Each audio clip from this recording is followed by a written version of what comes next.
Gonna get straight into the point and what this video is going to be about.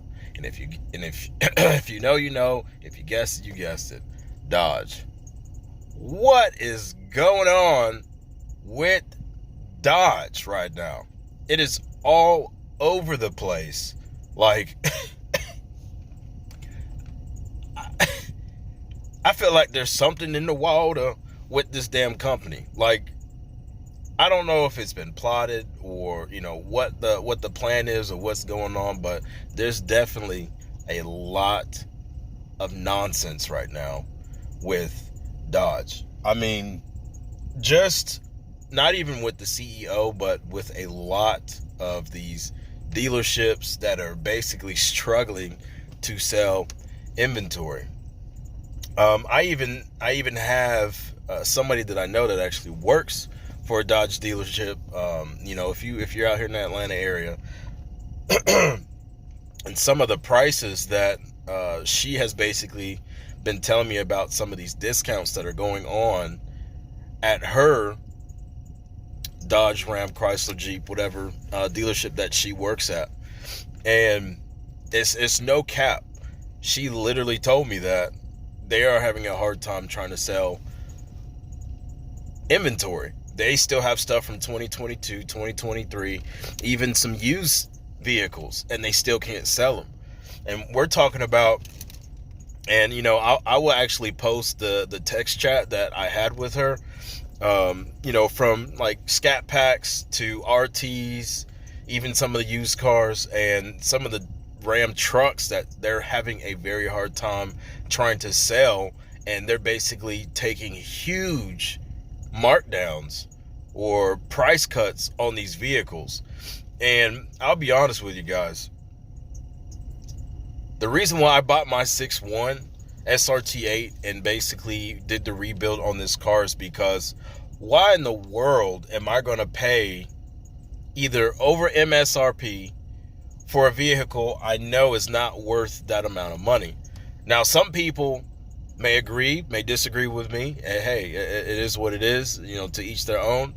But I'm not that type of person to buy a freaking Chrysler over MSRP, 50, 60, 70, 80, $100,000. I'm seeing people buy, these last call editions and Demon 170s and, what have you. What is it? SRT, Hellcat, at six figures. And it's like, y'all are really getting ripped off. Like, for real. Y'all are getting so ripped off, it's not even funny. You might as well go ahead and take a spoon and shove it up you and pull out some goddamn chocolate pudding. You know what I'm saying? And like, eat that shit. That's exactly what's going on. And Dodge or Stellantis or, whoever's running the show, which by the way, that CEO made over $30 million.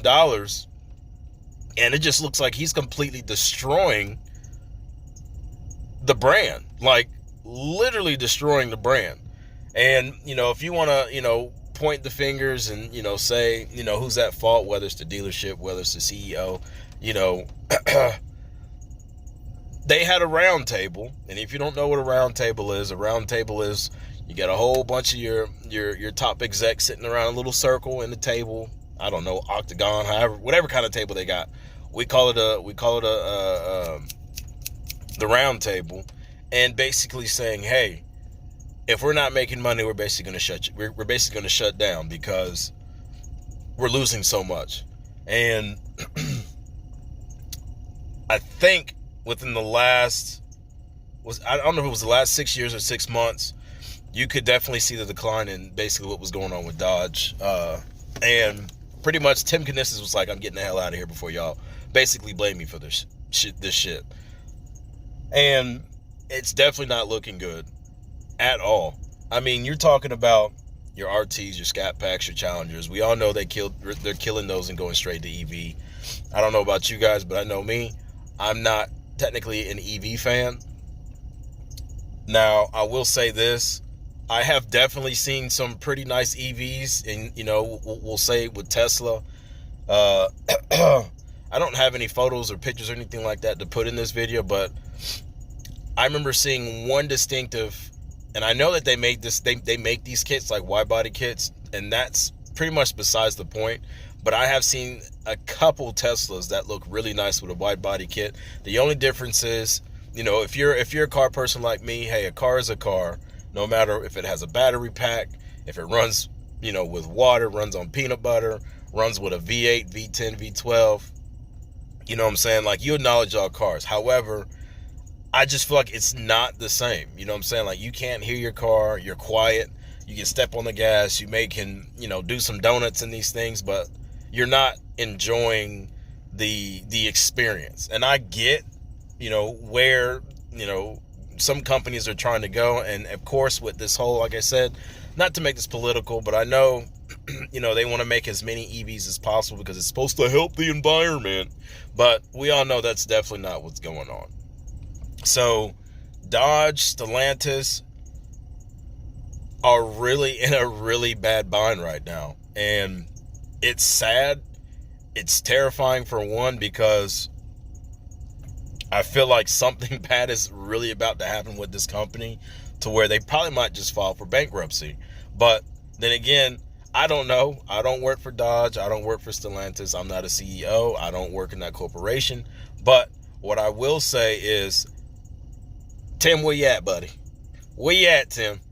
Because I feel like these people don't know what they're doing, and a lot of bad things are happening right now. And I'm hoping and praying that Stellantis, Dodge, Jeep, Ram, whoever they own and all these 14 different car brands that they own, does not drop out like Suzuki did. A lot of people probably don't even know what Suzuki is or who Suzuki was, but they used to be a car company, out in the United States. Well, I don't even think they exist in the United States anymore. You can probably see cars here and there that have got the Suzuki label. I think in other countries they may still make cars. I don't know. I do know that they stick to making motorcycles and some other things, but motor vehicles just, I don't know, they sucked at it, and basically, they no longer exist. I feel like Dodge is basically going in that same route. But like I said previously, I bought my 6.1, my SRT8, because I did not want to pay these ridiculous prices for a new Scat Pack, for a, RT. Even some of the used ones are just ridiculously priced, and it's like, why? What are y'all trying to accomplish? What are you trying to do other than basically sucker everybody into buying a car brand? And that's not even it. I've seen a lot of these cars basically leaving the lots, and then you'll see I've seen a lot of videos where they're getting repoed, for one. Two, they're getting stolen. I mean, three, they're getting wrecked. I think the stolen piece and how easy these cars are to be stolen is, to me, is a scam in its own. You know what I'm saying? Like, how are you going to have a car, whether or not some people are blaming the owners, like, oh, well, you don't have protection, all this kind of stuff. When have cars, just in general, because, cars have been stolen for decades, but when has it been, especially on, popular vehicles with these Hemi V8s, with these 5.0s, and the same thing with the Camaros, how is it that these cars that we're actually buying, just up and out of the blue, just theft skyrockets? To me, it sounds like a scam to me, you know what I'm saying? Because if they're insured, they can get a write-off on that if it's stolen or whatever happens to it, and then boom, they're right back at the lot buying a brand new one, if not buying the most expensive one on the lot. And if you ask me, that is a very good, what is that word I'm looking for? Pyramid scheme. I'm going to say pyramid scheme. That may not be the right word, but that's basically how I'm seeing it. Just imagine, you buy a Scat Pack off the lot. We'll say it's a 2021, 2022, 2023, whatever. You buy one, right? And as soon as you take it off the dealership lot, you've had it maybe a couple days to a week, car gets stolen, right? So what do? Oh, I'll let insurance handle it, whatever. It's insured, whatever. Okay. Insurance companies, will give you an option. Hey, we'll give you either a newer model or a used model with less miles or whatever it is. And 9 times out of 10, the people go and get the newer version that's typically the most expensive. And then guess what? That one probably gets stolen too. Why are these cars so easy to steal? That's the real question. Something's not right there. And if nobody has really thought about that or has really looked at that and paid attention to that, then shame on you. Because I'm telling you right now, I'm not going out here buying me, the top of the line SRT, Hellcat, and all that kind of stuff. And it's not even the fact that money is in play here. It's just logic. It just makes sense to me. You know what I'm saying? Like, I'd rather build my car, build it as fast as I want, do what I want with it, versus going out here buying a car that I know is going to get ripped off. Granted, yeah, my car could probably get stolen too, but guess how much I paid for the car? A little bit over 12 grand, right? Now, minus what I've put into the car, whatever, it is what it is. But at the same time, I know I'm not getting ripped off by paying $50,000, $60,000 for a car that I know is not worth that, especially a Chrysler, because pretty much Dodge is a Chrysler. Some of y'all can agree to disagree. Hey, that's cool, but that's just me. I'd rather buy an older model or even buy one that's broken and basically repair it, fix it. And I do a lot of my own stuff, so I save myself a ton of money in the end.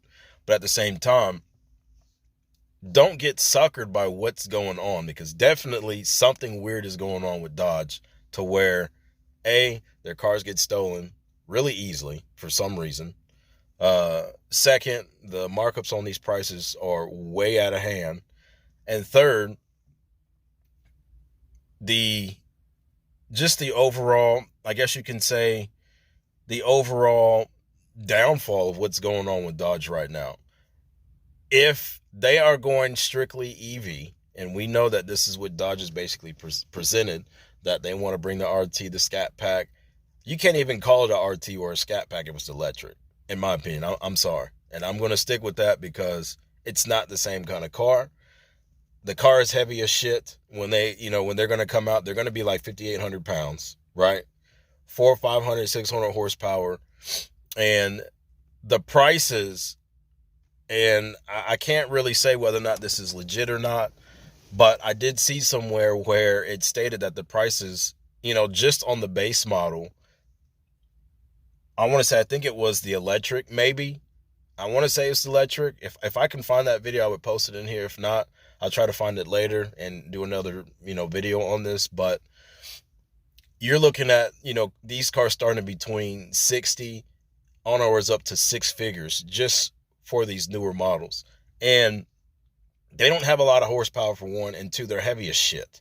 And the top speed on the top end on some of these cars, you're talking, 130, maybe 140 miles per hour max. And ain't no way in hell at all. Doesn't make sense to me. None of it does. So I really feel like Dodge is really about to completely eat its own soup and burn its own lip. Well, it's already starting to burn its lip. Now at this point, it's just about tripping down the steps and breaking all its legs. And but can you imagine, though, being the CEO of a company and walking out with $30 million? $30 million, dude. Like, if you've never, if you're one of these people, that likes to search the web and all that kind of stuff, and you've never like sat down and look at some of these CEOs and what the amount of money that they make, especially in these businesses that are basically going, bankrupt and or, going out of business, these top execs are still making a top end on these checks, even when all this shit is going on. You know what I'm saying? And it's like, it's fucked up in a way. And I'll be straightforward and I'll tell you like it is. It's fucked up. It's messed up. It's fucked up. You know what I'm saying? Like, just a lot of nonsense going on, man. But I don't know, man. Y'all tell me what y'all think. Basically, what's going on and why Dodge is being greedy, for one. And I feel like that's what really, got them in this situation, is because, if you bought the, what is that? Back when Dodge started the Chargers, you got the first gen, second gens, third gens, fourth gens, sixth gens, whatever. The list goes on. And you actually bought, I will say, anywhere between, we'll say 2007 up until, I want to say 2015, 2016, 2017. If you bought yourself a Dodge Charger, you bought them at the right time, obviously, because the prices were not going through the roof. And of course, with inflation, that doesn't help either. Uh, I'm telling you right now, I'd rather buy a truck bed full of groceries before I decide to go down here and buy me a brand new car. And some of these, what's going on at some of these damn dealerships. And like I said, I know somebody who works at a Dodge dealership. I will post what she stated and what she said to me. I know she's been trying to get me to come up there to buy a new truck. But again, guys, like, there's a lot of things going on the water. If you're taking $20,000 off a $70,000 truck, $70,000 truck, and you're taking a $20,000 hit because you cannot move it, there's a problem.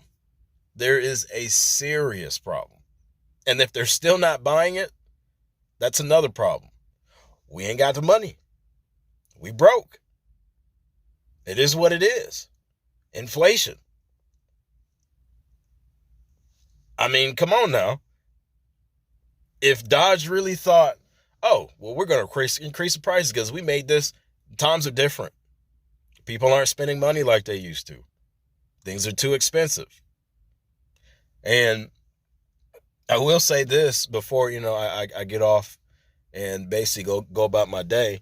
But food for thought, again, like I said, something definitely weird is going on with this top brand. Because like I said, Scat Pack, RT, Dodge, Jeep, whatever. Jeep at one point, I don't know if it still is or not. I need to check on it, but Jeep was killing the game. You know what I'm saying? That was what? Military style vehicles, the Jeep, and I'm sure some of these pickup trucks and all that kind of stuff, the Wagoneer. But now it's like Jeep is definitely falling off the wagon as well. So what the hell going on? What are they doing? I don't know, man. It's definitely crazy. All I know is I'm glad I got my SRT8. I'm glad I'm rebuilding it. I'm not gonna get suckered into buying one of these, newer Chargers. I don't care if it's, the what is it? The inline six. No one's buying that shit. And if they are gonna buy it, oh my gosh, man, we're gonna be hearing a bunch of Hondas screaming across the street. I don't know. Maybe the newer generation will be into that, but I'm telling you right now, it's definitely, all of it seems like a scam to me. They're trying to take you guys to the cleaners. I mean, emptying out your pockets, taking your lint, and putting that down as a down payment. I'm just saying, you know what I'm saying? If it does not make sense financially, we got to be smart about this. And obviously, it looks like a lot of people are just like, nah, I'm good, man. And I've also seen people trading in their Scat Packs, Hellcats for Mustangs, Corvettes, Camaros, Teslas, what is that? BMW, M3s, M4s, M5s. What was the other one? I've even seen, and this is no cap. I've even seen some people trade in their Scat Packs or SRTs or Hellcats for the Chevy SSs, even though that they don't produce those cars anymore, but you can still buy them used. And they're a decent price. I mean, they're still kind of expensive. I've seen some 38, 40,000, some 35, but at the same time, there's quite a few people who are trading these cars in. I don't know if they're A, they don't want to get stolen, or B, they're just basically tired or they can't afford the car. I mean, it is what it is. But like I said, if it doesn't make financial sense, why get it? Don't get it. You could buy, and I'm going to say this before I get off, you could buy a 6.1 and basically rebuild that block to make, if not the same amount of power or more power than basically what Dodge is dropping. It makes no sense. It's all the same car, guys. All of it is the same car. No matter if it's a 2006 up until a 2015, before they decide to change the body style for the newer generation Chargers, it is all the same box body, drivetrain. It's just got a different body style. That's it. They're all the same car, all the same engine. You're 6'4", you're 6'2", you're 6'1", you're 5'7". There's definitely nothing different there other than just the body style, and it gives you more, as you said, they give you more technology. And if and if you're into that type of thing, hey, kudos to you. But I'm telling you right now, Technology in the vehicle makes it worse. You got a lot more problems to worry about versus just buying a car that doesn't have all that nonsense. Like, I don't have all those problems because my 6.1, it's a 2007 SRT8 rebuilt, only has a couple things on it, and that's how I like it. And of course, it's going to be, a race car eventually, but at the same time, I don't have to worry about the mechanical issues or this button. What did this button do? And no, what do I need all those buttons for? I can't use them while I'm driving. I mean, that's like me sitting at home with a remote watching TV. I'm stationary there, so I'm gonna push the buttons. But when I'm driving, what the hell I need 20 or 30 buttons for on my dash? It doesn't make no sense. Definitely don't make no sense. But I'm gonna end the rant here.